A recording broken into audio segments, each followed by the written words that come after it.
ಶಿವಮೊಗ್ಗದಲ್ಲಿ ಸಚಿವ ಮಧು ಬಂಗಾರಪ್ಪ ಮತ್ತು ಕಾಂಗ್ರೆಸ್ ಎಂಎಲ್ಸಿ ಬಲ್ಕಿಸ್ ಬಾನು ಅವರ ಹೆಸರಲ್ಲಿ ವಂಚನೆ ಮಾಡಿದಂತ ಪ್ರಕರಣವನ್ನ ಸುವರ್ಣ ನ್ಯೂಸ್ ಬ್ರೇಕ್ ಮಾಡಿತು. ಇದರ ಬಗ್ಗೆ ವಿಸ್ತೃತ ವರದಿಯನ್ನ ಕೂಡ ಪ್ರಸಾರ ಮಾಡಿತ್ತು. ಈಗ ಶಿವಮೊಗ್ಗ ಕಾಂಗ್ರೆಸ್ ನಾಯಕಿ ನಜೀಮಾಗೆ ಬಿಗ್ ಶಾಕ್ ಕೊಟ್ಟಿದೆ. ಸುವರ್ಣ ನ್ಯೂಸ್ ವರದಿ ಬೆನ್ನಲ್ಲೇ ನಜೀಮಾ ವಿರುದ್ಧ ಎಫ್ಐಆರ್ ದಾಖಲಾಗಿದೆ. ನಜೀಮಾ ಯಾರು ಅಂತಂದ್ರೆ ಉದ್ಯೋಗ ಕೊಡಿಸ್ತೀನಿ ಅಂತ ವಂಚಿಸಿದ ಕಾಂಗ್ರೆಸ್ ನಾಯಕಿ. ಮಧು ಬಂಗಾರಪ್ಪ ಮತ್ತು ಬಲ್ಕಿಸ್ ಬಾನು ಅವರ ಹೆಸರಲ್ಲಿ ಉದ್ಯೋಗ ಕೊಡಿಸ್ತೀನಿ ಅಂತ ಜನರಿಗೆ ವಂಚಿಸಿದಂತ ಆರೋಪ ಇವರ ಮೇಲಿದೆ. ಈಗ ಕಾಂಗ್ರೆಸ್ ಏನು ಮಾಡಿದೆ ಅಂತಂದ್ರೆ ಇವರನ್ನ 6 ವರ್ಷ ಪಕ್ಷದಿಂದ ಉಚ್ಚಾಟನೆ ಮಾಡಿದೆ. ಎಫ್ಐಆರ್ ದಾಖಲಾಗಿದೆ. ಸುವರ್ಣ ನ್ಯೂಸ್ ಈ ಬಗ್ಗೆ ವಿಸ್ತೃತವಾದಂಥ ವರದಿಯನ್ನು ಪ್ರಸಾರ ಮಾಡಿತ್ತು. ಇವರಿಂದ ಮೋಸ ಹೋದವರು ಸುವರ್ಣ ನ್ಯೂಸ್ ಮುಖಾಂತರ ಮಾತನಾಡಿದರು. ನಮಗೆ ಮೋಸ ಮಾಡಿದ್ದಾರೆ, ದುಡ್ಡು ಇಸ್ಕೊಂಡು, ದುಡ್ಡು ಇಲ್ಲ ಆ ಕಡೆಗೆ, ಈ ಕಡೆ ಉದ್ಯೋಗನೂ ಇಲ್ಲ. ಬಲ್ಕಿಸ್ ಬಾನು ಅವರ ಆಫೀಸಲ್ಲಿ ನಮ್ಮನ್ನ 15 ದಿನ ಕೂರಿಸಿದ್ರು. ಆ ನಂತರ ಕೆಲಸ ಇಲ್ಲ ಅಂತ ವಾಪಸ್ ಕಳಿಸಿದ್ರು. 3 ಲಕ್ಷ ತಗೊಂಡಿದ್ರು ನಮ್ಮಿಂದ ಅಂತ ಆರೋಪವನ್ನು ಮಾಡಿದ್ರು ಮೋಸ ಹೋದವರು ಅಸ್ಮಾ ಬಾನು ಎಂಬುವರು. ಈಗ ಎಫ್ಐಆರ್ ದಾಖಲಾಗಿದೆ. ಜೊತೆಗೆ ಈ ನಜೀಮಾ ಅವರನ್ನ ಕಾಂಗ್ರೆಸ್ ಪಕ್ಷದಿಂದ ಉಚ್ಚಾಟನೆ ಮಾಡಲಾಗಿದೆ.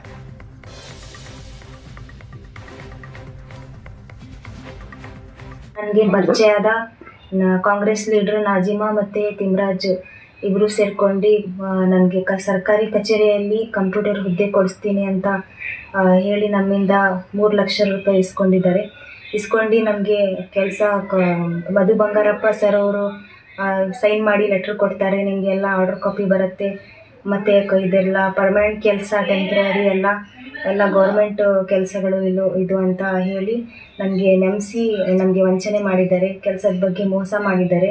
ನನಗೆ ಇವ್ರ ಮೇಲೆ ಅನುಮಾನ ಬಂದಾಗ ನನ್ನ ದುಡ್ಡನ್ನು ವಾಪಸ್ ಕೇಳಿದಾಗ ಇಲ್ಲ ನಾನು ಕೊಡಲ್ಲ ದುಡ್ಡು, ಏನು ಮಾಡ್ಕೊತೀಯ ಮಾಡ್ಕೊ ಹೋಗು ಅಂತ ಹೇಳಿ ಬೆದರಿಕೆ ಕೊಟ್ಟಿದ್ಲು.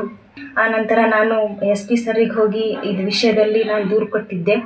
ಆದರೆ SP ಸರ್ ನನ್ನ ದೂರನ್ನು ಏನು ರೆಸ್ಪಾನ್ಸ್ ಮಾಡಿಲ್ಲ ಅವರು.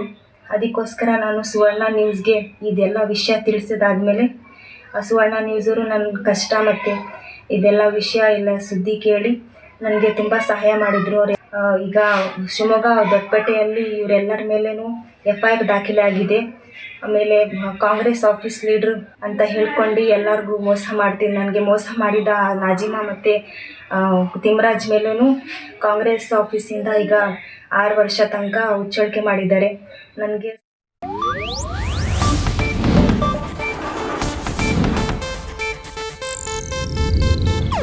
ಇದು ಏಷ್ಯಾನೆಟ್ ನ್ಯೂಸ್ ನೆಟ್ವರ್ಕ್ ಪ್ರಸ್ತುತಿ.